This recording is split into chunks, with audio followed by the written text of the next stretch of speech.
Welcome to Luca is a Billionaire, where the only thing I invest in is your answers. In this video, I will explain how to make coffee tasty. First, always start with fresh, high-quality coffee beans. The origin and roast level significantly impact the final taste, so choose beans you genuinely enjoy. Grinding your beans right before brewing is crucial for preserving their delicate aromas and flavors. Finally, ensure your water temperature is consistently between 195 and 205 degrees Fahrenheit for proper extraction. Achieving delicious coffee involves a few key factors. A good starting point for your coffee-to-water ratio is 1 part coffee to 16 parts water, which is roughly 2 tablespoons of ground coffee for every 6 ounces of water. Always use filtered water. Tap water can contain minerals and chemicals that negatively affect taste.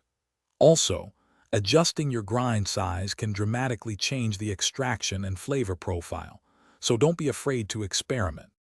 Mastering brewing techniques can elevate your coffee experience. Before full brewing, pre-wet your coffee grounds with a small amount of hot water for about 30 seconds. This blooming process releases trapped gases, leading to a more even extraction.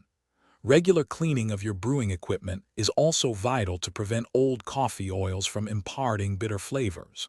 For a cleaner, more nuanced cup, try a pour-over method.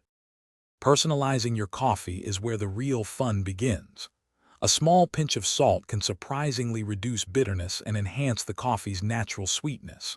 Don't hesitate to explore various milk alternatives, like oat or almond milk, or different sweeteners to find your perfect combination. Remember, the goal is to create a cup that you truly love.